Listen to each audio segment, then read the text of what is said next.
Hello, dear friend, and welcome. I'm so glad you're here. Today, I want to share a piece of my journey with you, a journey through the wilderness and how God has been teaching me to wait on Him, even in the most challenging seasons. My prayer is that as you listen, you'll find hope and strength for your own walk with Him. There are seasons in life that feel like wilderness, lonely, dry, and endless challenges. I know this place well. For a long time, I was in a difficult relationship that eventually ended.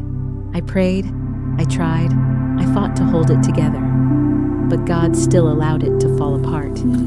Before the separation, stress was my daily companion. After it happened, depression became my closest friend. I had children to raise and be strong for, but inside, I was breaking. Friends left, support faded, and it was just me. Have you ever noticed that when you are going through challenges, everyone around you become busy? Well, that was my life. Yet, in those silent and broken moments, God reached out to me with His word. Isaiah 40:31 reminded me, "But they that wait upon the Lord shall renew their strength. They shall mount up with wings as eagles. They shall run and not be weary, and they shall walk and not faint."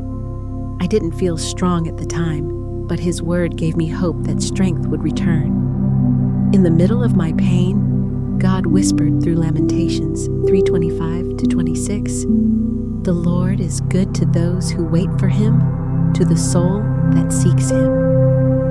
It is good that one should hope and wait quietly for the salvation of the Lord. Waiting wasn't easy. It felt like silence. But it was in that waiting that God was shaping me, teaching me trust I didn't know I needed. Psalm 37 verse 7 reminded me to be still before the Lord and wait patiently for Him. I had to let go of striving and rest in His hands. And just when I thought the wilderness would last forever, Isaiah 43:19 broke through my heart. "See, I am doing a new thing. Now it springs up. Do you not perceive it? I am making a way in the wilderness and streams in the wasteland." God was not punishing me. He was preparing me. That painful ending was the doorway to a new beginning. James 1:2-4 taught me that the trials were not wasted. Consider it pure joy, my brothers and sisters, whenever you face trials of many kinds, because you know that the testing of your faith produces perseverance. Let perseverance finish its work, so that you may be mature and complete, not lacking anything. Now, when I look back, I see that the separation was necessary. It was painful, but it pushed me into God's arms.